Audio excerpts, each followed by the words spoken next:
everyone. Welcome to SCV Means Business, the podcast where we meet the leaders of great companies that are making a difference in their community. And today I am joined by Billy Russell, who is the Vice President and CTO of Alliance Integrated. And so Billy, thanks for joining me here today. Appreciate it. My pleasure. Thank you. So Alliance Integrated has moved to the Santa Clarita Valley a few years ago, three so years ago, and joined our digital media and entertainment cluster, but you do a lot of other things. So why don't we just start by having you tell us what it is that Alliance Integrated does? Absolutely. So our primary business is really around high performance storage and computing for the media and entertainment space. So that being the major motion picture studios. We do a lot of work with Sony. We do a lot of work with NBC, Warner Brothers.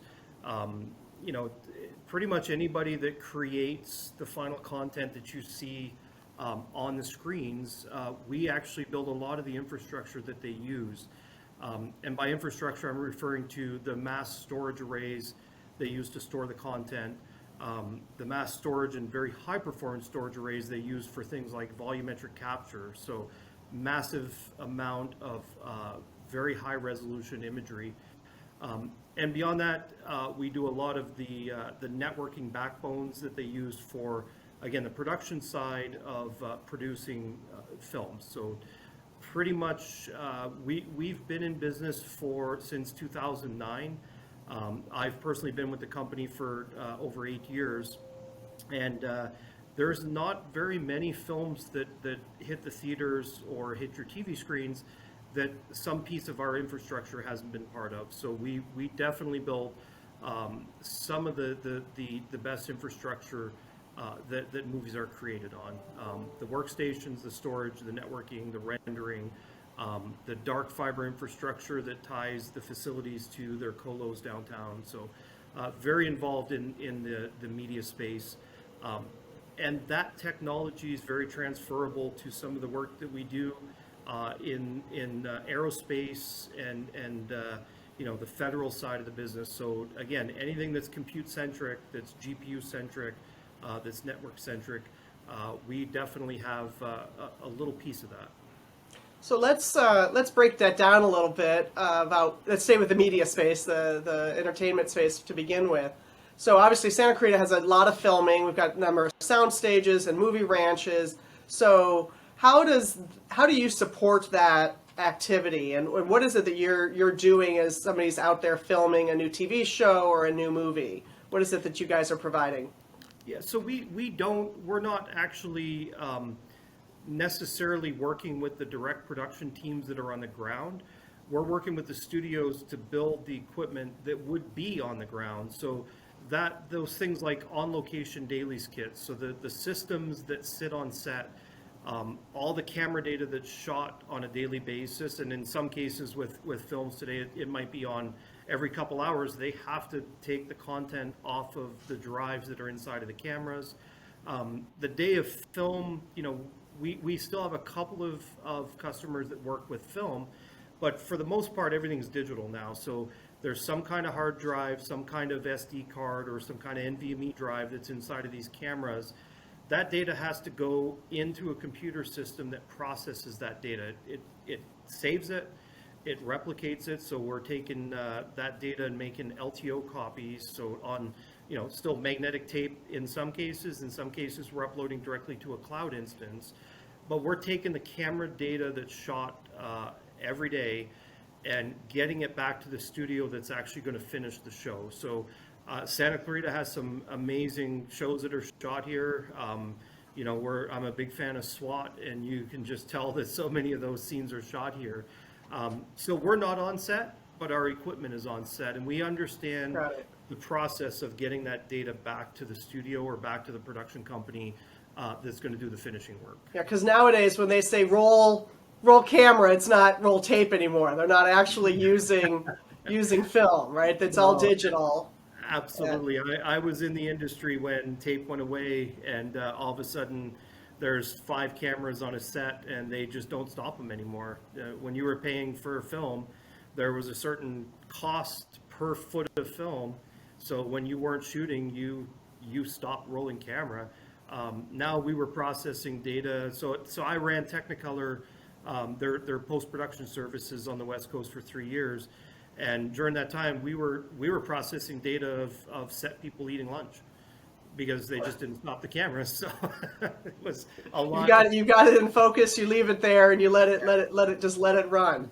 So how much data are we talking about? I mean, for me who works with my laptop computer, I mean, how much data are we talking about that a film takes down, and then what happens to it as it moves into post-production to turn into, let's say, a TV show?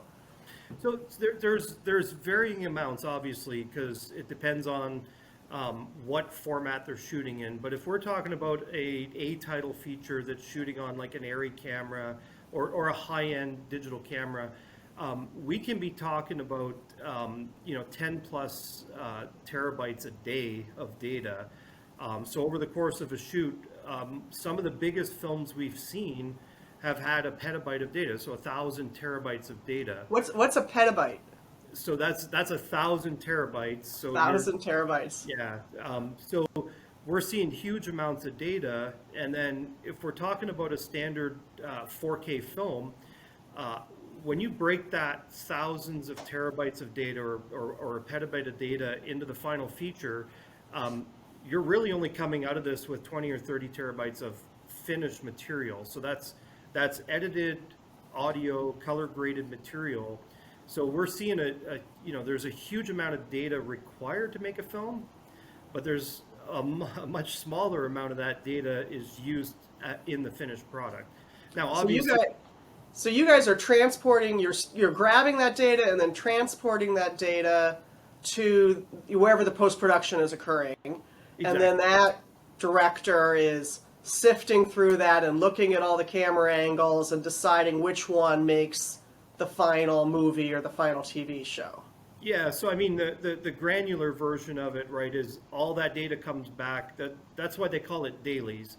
It's the daily material that's shot. It comes back to a facility.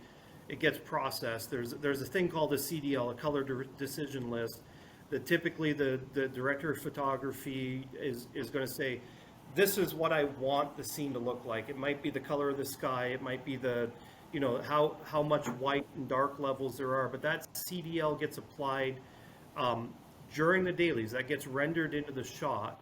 And then the post-production facility will make versions of that's going to be either streamed for a director to watch at his home. It might be a DVD version.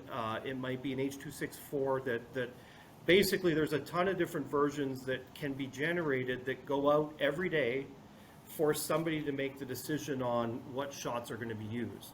And then those shots build what will be the offline editorial version. So that's the low-res editorial version to finalize what the timeline or the movie is going to look like. And you also talked about the connectivity between where the production's happening and sort of the core studios in Hollywood or in Burbank. That's probably not the same line that goes into my house. No, it's not, and that landscape is changing significantly. So years ago, and we're only talking 8-10 years ago, there was no direct transfer of data. The data got written out to LTO, so linear tape. And this is like an archive format. On set, they would make multiple copies. One would go to the studio, one would go to the production company, and that got archived and saved. So, if you think about an A-title movie where they got to build a set, and maybe that set's in a different country, and they do a day's shoot, you cannot lose that data. That could have been $1 million day of shooting.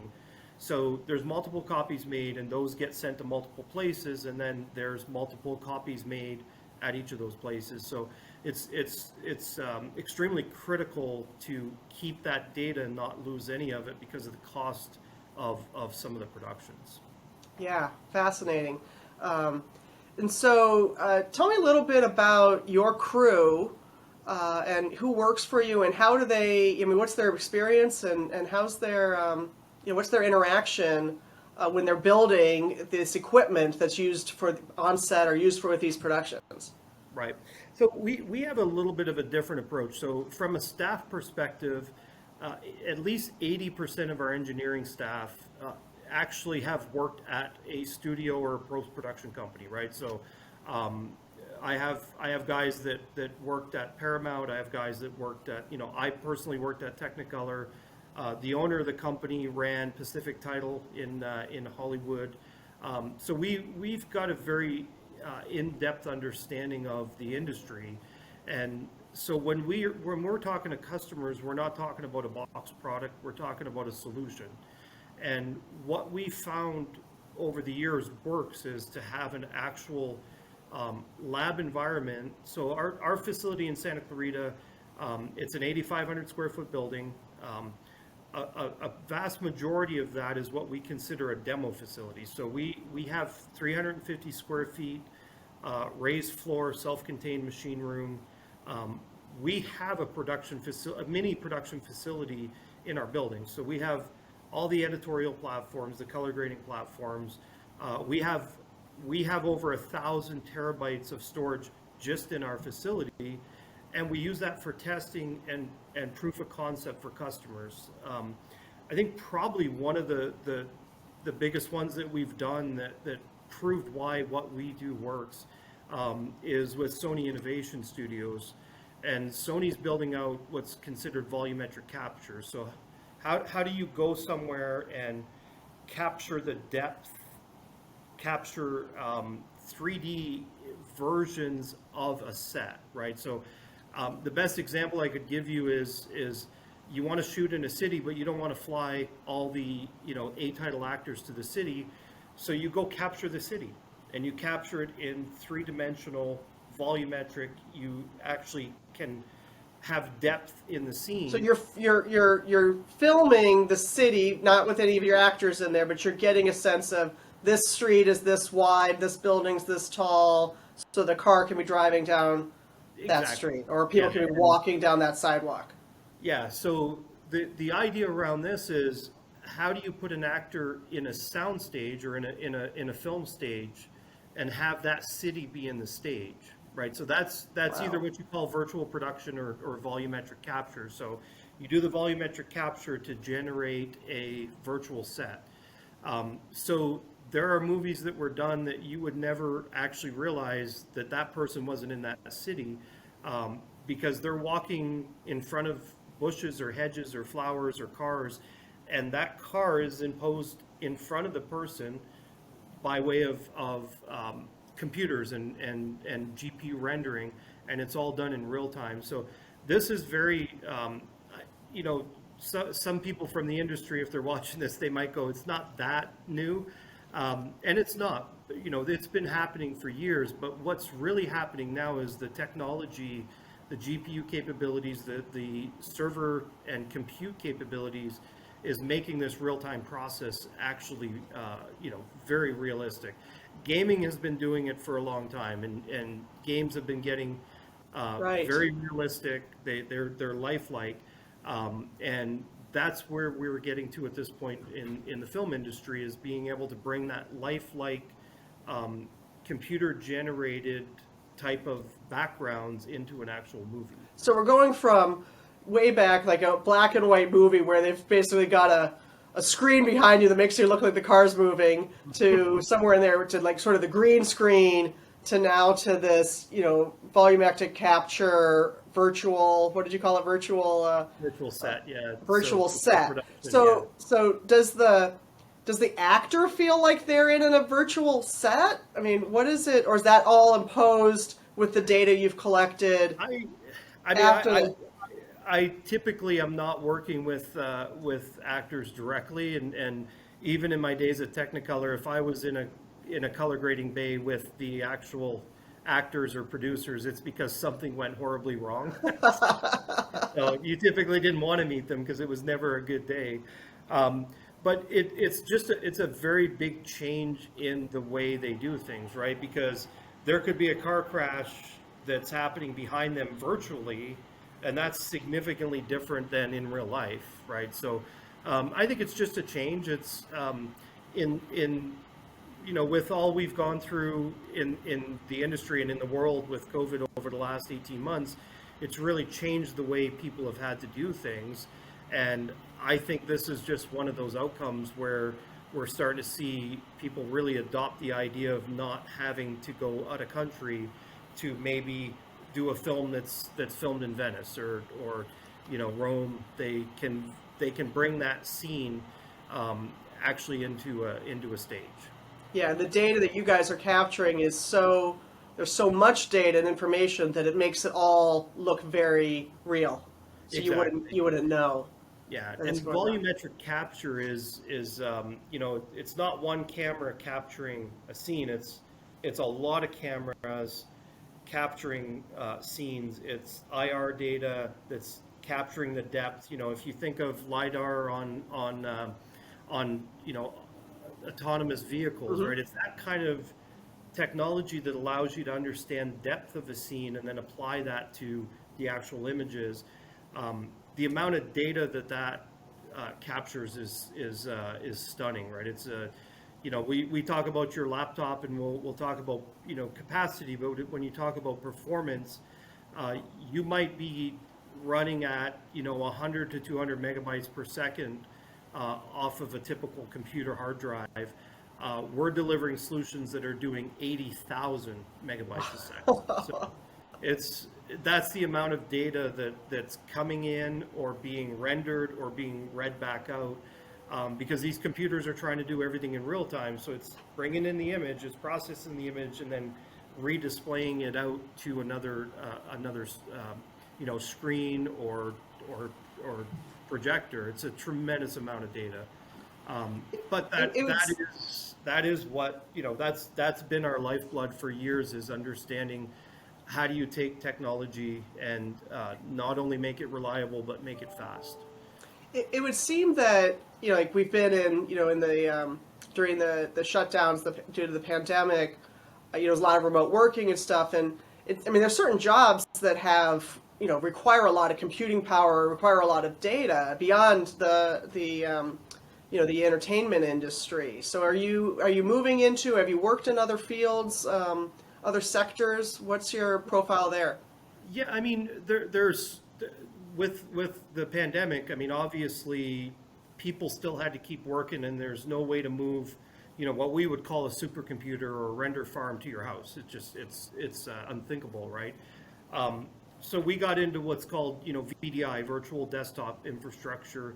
How do I let somebody at home connect to their very high-end computer back at a facility, back at a studio, but have a real-time experience? So we spend a lot of time, and this technology's been around for a long time, but I don't think it's ever been pushed to the limits that it has been now, where we're doing multi 4K displays at somebody's house. And all joking aside, not really. This is the truth of something where you kind of go, wow. But we're dealing with producers that are at home saying, I'm dropping frames on my VDI solution. And by the way, my kids can't stream their TikTok videos or they can't be on Facebook. And we're like, you can't do both, right? There was so many things that people had to adapt to. And honestly, to do this kind of work, you need a real dedicated bandwidth. Yeah. Or you have to be willing to go down in your visual experience. You have to take a lower resolution, less color depth. So we've done a lot of work on that. We run a full VDI infrastructure out of our lab. So if a customer says, I want to see what an Autodesk Flame or an Avid workstation or a Resolve color grade platform looks like from my home, we can actually set that up. They can connect to what is a $30,000 color grading platform, and they can run it from their house and realize, okay, this is doable. There's latency, there's challenges, but to be able to continue working without, a lot of the studios shut down. You could not go on the lot. but they still had Right. to keep working. So yeah, we, Yeah. we did a lot of work around that area just to keep our customers as productive as possible. And I would think, there's, some of these other fields. I mean, we have a lot of construction going on, and here in the Santa Cruz Valley, and we've got a lot of manufacturing. So folks that are doing, CAD drawings, and, architects and designers like that, I would think it crosses over. I mean, they the same thing. They're supposed to be at home, but they've got this huge data programs that as their demand, right? That's where there's their Exactly. workspace. Yeah. One of the biggest challenges that we had around post-production is you could bring that creative system home. Yes, it would be, you would be generating a lot of heat and using a lot of power. The biggest challenge is you cannot let somebody bring the content, unreleased, film content home. So there was a challenge around how do you work around the security of having somebody have a Marvel film on their Right. computer at home. It's just not going to happen, right? You got a mystery. You're not allowed to know who done it until the mystery's No, released, right? so that whole virtual, virtual desktop where you're connecting and all you're seeing is the image from the computer at the office. You don't have the data. You can't get the data. Things like USB interfaces are locked down. You can't plug a thumbstick in and copy data. So that was critical for a lot of these very high-end, films that are worked on. So virtual desktop was huge for us, and being able to prove it again was critical for customers that wanted to see it before they bought it. None of this stuff is go to Best Buy and buy it off the Right. shelf. It's Yeah, no, that lab facility you have has got to be a great demonstration, and we're so glad you have it here. And so we've been talking about this huge amount of data that's used in the media production, which are large productions, large companies doing those productions most often.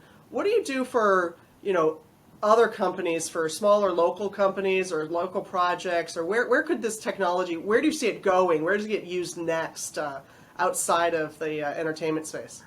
Well, I mean, obviously, we have great relationships with really great vendors that even commercial companies use, even small local companies use. So, Dell, we're a very close partner with Dell. We're a very close partner with Lenovo. We're a direct platinum partner with Seagate. So these are all technologies that even your smaller companies would use. If you need a laptop, Dell, Lenovo makes some fantastic laptops. And we do work with smaller companies. Our skill set is more around huge network infrastructure and storage infrastructure. But none of us started there. We all started with smaller infrastructure, and then we've grown our understanding, our talents. And so there's nothing, personally, I don't think there's anything that a smaller company could throw at us that we haven't dealt with. We just happen to deal with it on a much larger scale. So yeah, we don't have any issues working with a local company to maybe populate laptops. We've worked with the Newhall School District. We've worked with COC, talking about the technology we do, but also offering the fact that we do millions of dollars a year with the Dells and Lenovos of the world. We do have some preferable pricing, and they love bringing in educational type projects. So yeah, we are very focused on high performance computing, on production workflows.